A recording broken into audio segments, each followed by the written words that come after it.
You want me to put that on the table for you? Go ahead and put it up there. All right. Appreciate you guys being here. Figured it'd be easier to kind of get together earlier than have you stick around to the end. I don't think we're going to be picking again here tonight, so probably picking here for a little bit. But, I'd say just, collective effort. A lot of people in the organization that are involved in this process, as I alluded to in the pre-draft press conference. I would say it was a collective effort throughout the course of the draft process. There's certainly a lot that goes into this from a lot of different people. I'm certainly appreciative and thankful for the help and the assistance of the people that are involved. Everybody has input. Everybody has a say. The decisions that we make, we've talked about from the beginning. We try to do what we feel is in the best interest of the organization. And we kind of ended up with the result that we had here this evening. I would say, we had talks leading up to the draft with some different folks about potentially moving up. We thought this could be a possibility. I think all along we were prepared to pick at 2, more than likely knew we were going to pick at 2, and then whether or not we could move from 12 to wherever it was were contingent upon a number of different factors. Good working relationship with Monty, the Arizona organization, so there was dialogue, I would say, over the last handful of days about maybe some general thoughts and parameters about whether or not if this is something we were interested in doing. And then D'Amico and I, just can't say enough about his involvement, the communication. He and I talk regularly about different scenarios. If we do this, here's what could happen. Okay, here's another option. If we do this, okay, and if I have to pick at this spot, here are some of the players that would be considerations or factors. So it was a team effort. I think this is an organizational effort. We've said from the beginning this isn't about one person. It's not going to be about one individual. It's just trying to put together the best team collectively as much as possible. And I think the 2 players that we selected this evening are certainly emblematic of that. We'll have an opportunity to visit with them a little bit more in depth tomorrow when they're here. But certainly excited about adding Will and CJ to the roster. So with that, I'll take we'll take some questions. John, why don't you go ahead? Thank you. Talk about Stroud, of course, and then when you traded back up, that was really the boldest move by general manager here since 1978 when Bud Phillips got back in. So it was historical here. Tell us what went into that. You said you've been talking to the Cardinals about it to actually pull the trigger. How did you pull that off? Yeah, it's kind of a loaded question there, but I would say start with CJ. Really productive player. We had him in the building for a visit. He's, I would say, as competitive a player. Has an edge about him in a good way. Loves football. Wants to compete. Wants to be great. Good size. Comes from a good program. Ryan does a great job, with the program down there at Ohio State and or up there at Ohio State. Certainly with the quarterback as well. CJ's been a productive player. He's been an accurate player. Certainly has a long way to go. I think he'll admit that. I would say there's no timetable on any player. So the goal is for the player, whoever they are, to come in here, work hard, earn their role on the team, whatever that entails. But he's a player that our coaches spent a lot of time on, spent a lot of time with, had a lot of constructive discussions. We felt that was the best decision for us to make. And as far as the trade is concerned, it just really comes down to doing what we feel is best for the football team. And it was an opportunity to get a player who, we thought very highly of. We knew that he wasn't going to last, and we felt that adding him to our football team was something that we wanted to do. Can't say enough good things about Will, just the person that he is, the human being that he is, his leadership, and unsolicited, before the draft, we received just commentary about, just the praise was just incredible. But it was, we've talked about this, whoever they are as players, they are as people as well. And when you see a consistent pattern of behavior in every step of the way, the messaging is the same, then it says a lot about who that individual is. So, really the trade in and of itself was just about doing what we felt was best for the team and the organization. And I would say trades are always a product or a function of the player. And, I would say just from our perspective, it's not about like what the points tell you on a chart. If you have a conviction about a player and you want a player and you think the trade is the right thing for you to do, then you go ahead and do it, which is what we did. So I would say we're certainly not worried about like what the points are and what the trade chart says. I mean, it doesn't really mean anything. So the trade was really driven more by this is a player we thought would bring a lot of value to our team. So that's why we went ahead and did it. We'll go to Chris. Go ahead, Christy. After 3 tough years around here, to be able to address your need at quarterback and get perhaps the top defender in the draft, I know you've been in the draft room, but do you feel the excitement with the fan base, and are you excited to give them something to be excited about it? Yeah, I haven't been out of the building here a little bit, but it's hard to say that you've addressed a need when a player hasn't walked in the building. I think we've identified players that have the traits and characteristics that we think we want to have in our building, and it's not just about what they do on the field. It's about other qualities that they possess. I think one thing that's going to be important is for whoever we draft tonight and then the future days here is they have to earn the respect and the trust of their teammates, and they haven't really earned anything to this point, or they're certainly not entitled to anything. So I think we're excited about the opportunity that's in front of us. It doesn't mean really anything at this point. We know that our opponents and the teams in our division, they're going to add good players as well. So all we can do is focus on the Texans and what we're trying to do. So if the fans are excited, that's great. So I think they'll be more excited, when we win games. And, we're a long way away from playing our first game there in September. But I think this is about just repetitive action over the course of time and being consistent. And we're not going to solve anything in one draft, one player, one night. It's going to take a series of actions over time with the right people, with the right mindset, that believe in the things that we're doing, that believe in what we're trying to build, and then hopefully that will manifest itself on the field when we actually do play. For the last couple of years, you've been acquiring a lot of assets, especially draft capital, to make this move here using what you've had. What about the context of this year made you prepared to move for that? Because next year you would have had 2 first-rounders. What about this year in the team made you comfortable to make that move this year? Yeah, every year is different. Every draft's going to be different. You can't really project what's going to happen in 2024. So we talked about this before the draft. I think we put ourselves in a position. We created some optionality for ourselves. So if we felt there was an opportunity that we could take advantage of, then we were in a position to do it. And I would say the way kind of the chips fell, like that kind of happened to work itself out. And again, we haven't played a game yet. These players haven't been in the building. They haven't done anything to this point. Like they've been productive players in their respective programs, but the reality is they're starting over. So what we'll try to do is just create flexibility for ourselves, and you can accumulate as many draft picks as you like. How you utilize those draft picks, ultimately you have to take the information, process it, have constructive dialogue about it, and then kind of go through what-if scenarios. And if you make this move, here's what's going to cost. Are we comfortable with it? Do we have conviction behind the pick? Do we have conviction behind the player? And I would say the staff involvement in that is a part of it. So it's the player, how we feel the player is going to fit our program. What do they bring to the table? What do we have to give up in return? And we're either comfortable with that or not. And I think from an ownership perspective, the McNairs have certainly been supportive of what we're trying to do. I think the one thing that they, enable our staffs to do is really do our jobs and give us the ability to try to make good decisions for the organization. So, from that perspective, we're certainly appreciative of that. I don't want to speak for D'Amico, but I know he feels the same way.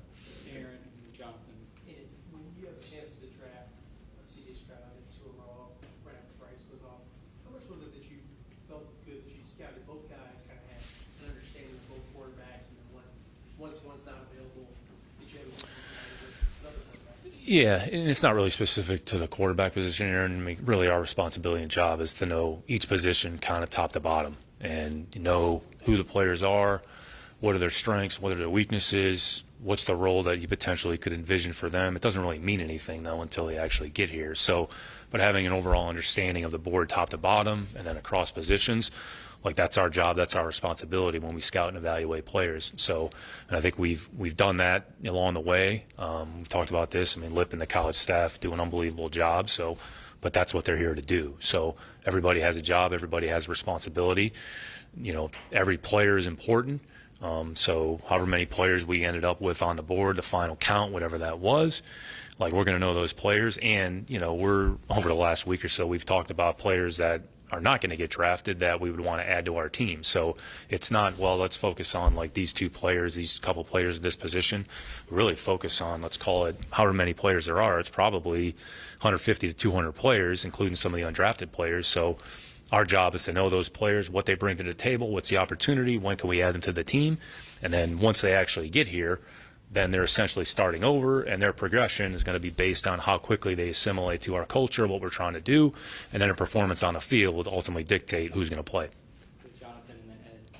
Nick, at what point did you feel like you all had a consensus kind of conviction on CJ? And what in particular did you like most about him during the evaluation? Yeah, I mean, I think this process is always fluid, so you never get to, the light bulb goes on, and okay, well, here it is. So it's constant discussion, constant dialogue, constant research, really all the way up until the draft. So, that's what you're supposed to do. That's what our job is. You don't really settle, okay, we have enough. Well, let's just go back and let's confirm. Here's what we think it is. We've accumulated maybe some additional information. Let's confirm it. What does it tell us? Is it consistent with what we've heard previously? All right, and then really you arrive at an endpoint and say, all right, we know any player. We know what the player is. We know what they're about. We're comfortable with it, right, wrong, or indifferent. Every player has strengths. Every player has weaknesses. You're essentially saying whatever they have that you're comfortable with when they walk in the building. So there's never an endpoint where you say, okay, all of a sudden, like, we're good. Like, you're really never good up until you pick the player, and then once you pick the player, then we kind of recalibrate. So now the next step is for them to come in the building. Rookie mini camps in a couple weeks. We'll do some sports performance testing, kind of get a baseline of where they are from the strength, from their endurance, from their power. We'll see where they are on the field. We'll go out there for rookie mini camp. Probably won't do anything too substantive, but we'll get a workout, and then really they're going to go into phase 2, so they're behind our players. So it's constantly moving. There's never an end point. So it's like, oh, what are you going to do when the draft's over? Well, we're going to flip the page, and then we're going to focus on phase 2. We're going to focus on our players, and we're going to continue the team building aspect, like whatever that entails. So specific to CJ, I think I alluded to it in the opening. I'd say his toughness, his competitiveness, his leadership, his accuracy, like those are all strengths of his. There's certainly things that he's going to have to work on. There's things that he's really probably never seen defensively, what some of the other teams are going to do. He's going to have to learn our vernacular, our vocabulary of how we call plays, our offense, probably a lot different than what he did with Coach Day at Ohio State. It doesn't mean one's better or one's worse. It just means you're essentially starting over. So it's just like when you go from, college, or you go from high school to college, like you're essentially starting over. When you take your, intro finance class, it's probably a little bit different than, whatever your econ class was in high school, if they even teach that. So everybody's starting over. But, CJ has a lot of qualities that, we like, and which is why we felt comfortable making the pick that we did. Go ahead. Nick, could you explain the mechanics of exactly when you had both the second and third? Yeah, so we made the pick with CJ there, and Arizona was on the clock, and then we were on the clock, and we were really going back and forth on the trade compensation. So let's say the trade itself was actually consummated with about a minute and a half left on the clock. So it's us to Arizona, okay, we have a deal, us to the league, okay, we're doing a trade with Arizona, here are the terms, here are the parameters, they have to match it up. Okay, you're good, you're on the clock, be ready to submit the pick. So there's a lot happening in a short period of time. So we were under 5 minutes, and then we were really under 2 minutes. So we had to get the pick ready to submit on a computer. So as soon as we were on the clock, it was ready to go, get the player on the phone. So, we had dueling phones working there for a little bit. So, and then I'd say we probably made the pick with less than a minute left. So the clock didn't run out, so at least we were able to make the pick. When you came in the office today, did you have a feeling you were going to make picks 2 and 3? The draft started, did you have a sense you were going to make picks 2? You didn't really know. We thought, well, maybe there's a possibility. Our job and, part of my responsibility is to explore every alternative and every option. So I would say throughout the course of the day today, there were some exploratory discussions, not only with Arizona, but with some other folks. Well, we're at 12. Okay, we're going to come up from 12. What would it take? All right, here's what it would take. All right, let's see how it goes. And that was really all the way up until. And then I think as soon as we as soon as Arizona was on the clock, then I would say the pace of those dialogues and discussion picked up. Nick, what was the We're going Omar and Sean. Hold on, Matt. We'll get to you. We're going Omar and Sean. David, you and D'Amico have both expressed, the sentiment that you don't want to put too much pressure on a player you might draft really high. Does having 2 picks really high, 2 potential pillars of the team, going to have to play a role in that? Yeah, it doesn't change anything, like the expectation. And when they get here, D'Amico will spend time with both players. But I think their job, their responsibility is to come in with the right attitude, with the right mindset, understand that they're part of a team, understand that they now have a home, and understand that they have to earn the trust and the confidence of their teammates around them. So they have a lot of work to do. I think they understand that. They think they just want to be a part of the team and want to be a part of the solution. So we're not going to use any labels. We're not going to put any terms on anybody. We're not going to put any timetables on anybody because, quite frankly, it's not fair to the players. It's not really responsible to the rest of the team. So the expectation for the players that are in our building is the same. D'Amico is going to lay out the expectations about what he expects, and then the job of the player in turn is to respond and to be a good teammate, to do the right thing, put the team first, focus on your job, focus on improvement, focus on getting better, focus on taking advantage of your opportunity, whatever those are. And that's going to be the expectation, whoever is in this building, between now and the start of the season in September. So that's where the focus is. It's not on any, vernacular or about, what their future is or their role in the organization. Quite frankly, they haven't earned it yet, and they have to earn that when they get here. We'll go Sean and Matt. Nick, I was Sean first. Nick, late this past season, you mentioned that you started the scouting process a little bit earlier than you typically had before. Was tonight maybe validation for you, or this process leading up tonight almost validation for you with what you initially thought you were going to do with that number 2 pick? Yeah, I'd say this process is really just about work. It's about constant, consistent work, and it's not about creating any sort of expectation. Every draft is different. Every, player is different, and this is part of our job and responsibility. So I think a lot of people put a lot of time, a lot of effort into this, and it's just one draft. There's going to be future drafts ahead of us. So I think our job is to, as best we can, continually over the course of time, just add good players that are good people, that are going to do the right thing, the organization. So, you're never going to rest on your laurels. There's never really any validation. It's not about that. It's just about, I think, those of us that are fortunate to be in the positions that we're in enjoy what we do and understand it's a process. And, you just have to find ways to continually improve and just try to make good, sound decisions over the course of time. And, if something doesn't go the way you expect or it doesn't work out, okay, why didn't it work? What happened? Let's try to mitigate the risk. Let's try to mitigate the downside. And there's really no guarantee. It's funny, I was listening to a podcast a few weeks ago about 2 professors. They had done a research paper about the draft and just the probabilities and some different things. And I've even said this, and I know everybody looks at me like I have 10 heads when I say this, but, a draft is a 50-50 proposition. It's a coin flip. It's just reality. So there's nobody that's any smarter or, in my case, I am probably dumber. But, there's a lot of risk, and you're not really sure how it's going to go. So you try to take the information, you try to process, you try to make good, sound, smart decisions, and you hopefully that it manifests itself in positive results. So really not going to know the answers to that here for a little bit. But, I think we've positioned ourselves decently. So, it's all about taking advantage of our opportunities, and that's the only thing that we can do, and the only thing we can control is our performance. Everybody within the organization, the only thing they control is their performance on a day-to-day basis, and do it consistently, do it to the best of your ability, and that's all we could ever ask. Go ahead, Matt. Nick, congratulations. I was over at the draft party, and you talked about the mechanics of getting to that trade and such. When CJ was picked, the crowd exploded. When there was a trade possibility, everyone was stirring. Then when the deal was done, it was twice as loud. What was it like inside that draft room? I know you need to stay even keeled, but what was the emotion? Yeah, it's pretty subdued, quite frankly. So you just kind of move from, it's very transactional, unfortunately, but it's very transactional. You go from one transaction to the next transaction. So I have a transaction at 2, all right, now we have a transaction at 3. So until, I would say, there was some emotional outburst probably at the end when we actually consummated the trade, there's natural excitement. And look, people should be excited. I mean, I'd say people put a lot of time and a lot of effort, a lot of work into this, and when you see something come to fruition, you should have some emotion.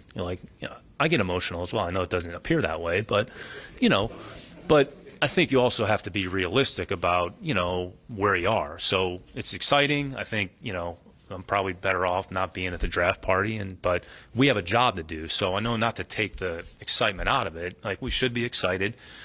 We should be appreciative about the opportunity, but it's one transaction to the next. So you got to flip the page, and you can't get too high or low.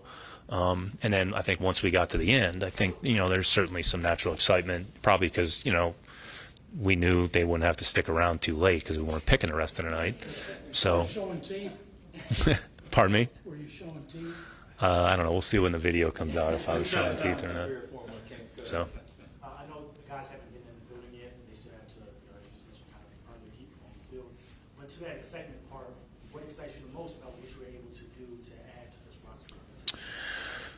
Yeah, I mean, hopefully we're adding good players. I just think that, who they are as people is certainly significant. Their stories, which everybody will have an opportunity to kind of see their story and kind of what they're about and their roots. I would say, CJ's mom's influence in his life is significant. Hopefully I have an opportunity to meet her tomorrow. But we're all a product of our upbringing and the people that are around us. So I think for them, this is validation of all the work and the time and the effort that those people poured into them. At some point, somebody is poured into us. Somebody's poured into you over the course of our life. So, and this is a momentous occasion, I would say, for the player and the individual, because it's their dream becoming a reality. It's what they've worked their whole life for. So now that the reality is here, now the reality is it's about work. So I think both players have a certain amount of pride, a certain amount of mental and physical toughness, which to play in this league, you need to possess those. So hopefully they're excited about the opportunity in front of them. They're excited about the work that they are going to have to put in. And I'd say both players aren't afraid to hold other players accountable. They've shown the propensity to do that with their respective programs. Now, whether or not they're actually going to do that here their rookie season, but I'd say leadership is more about your actions than your words anyways. So if you put in the effort, you put in the time, you put in purposeful work, your teammates see that, that's how you earn the respect of your teammates. So, Will and CJ should be excited. They've earned this opportunity. I think they're excited about coming to Houston. I think they're excited about playing for the organization. I think they're excited about playing for D'Amico and the coaching staff, which is good. So, but in the end, it's about work. Now this is their job, this is their life, so they're only going to get as much out of it as much as they put into it. We'll close with DJ, Cole, and Sarge. Going back to, obviously, when you got a quarterback, a lot of it comes down to fit.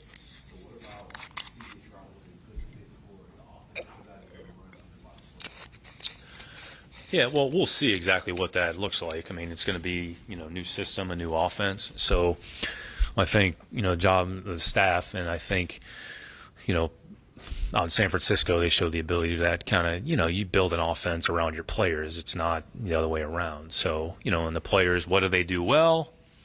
How do we put them in a position to do the things that they do well? So, not just the quarterback position. So CJ has, a lot of good traits that go along with playing that position. So how that fits with what we're doing offensively. So there's probably going to be some things that, are easier to do than others for him. Like, what's the fit? How's it going to look?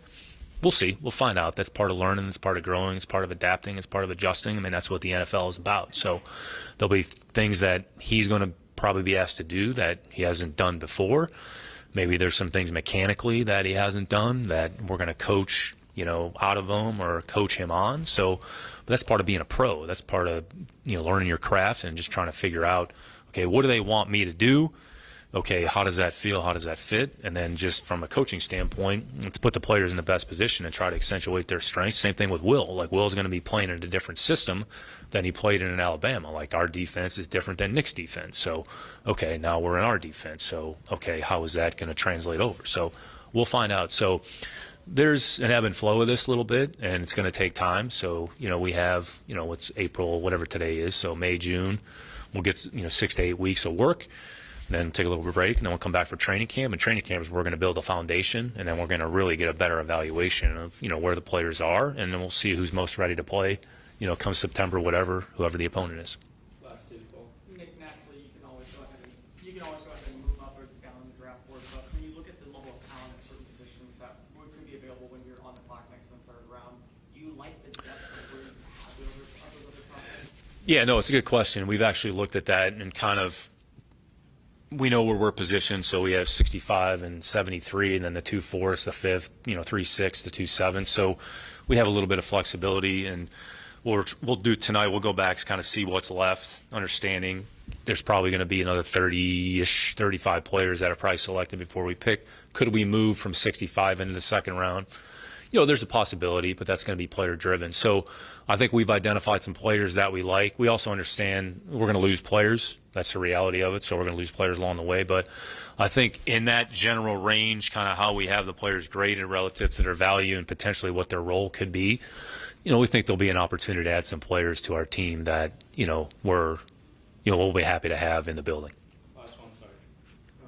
Nick, this team is still in a rebuilding process, and you all had a high draft pick number 2, and there's a lot of needs that still there's a lot of holes that still need to be filled. And you took quarterback, you have 2 quarterbacks on the roster. Do you feel that you took a day one starting quarterback in C.J. Stroud? Yeah, just to the initial part of the question, I've never uttered that phrase or used that terminology about our program. I think, we're just trying to build a program and just trying to put as competitive a team out there as we can. So what a player can do, ultimately it's going to be up to their performance. And, we're not going to put any labels. We're not going to put any timetables on anybody, any particular position, any particular player. So we'll do what we feel is in the best interest of the team. D'Amico will make the decisions, and the coaching staff will make the decisions that we feel are best for the team. We'll put the best players out there that are ready to play and that are prepared to take advantage of opportunities. So as far as kind of, to Omar's question, we're really not about labels. We're really not about terminology around here. We're about consistent, purposeful work, trying to build a program that's sustainable over the course of time. So however we get to that point with whoever those players are, ultimately that's what, that's what our intention and our goal is going to be. Thanks, Nick. All right. Thank you. Thank you.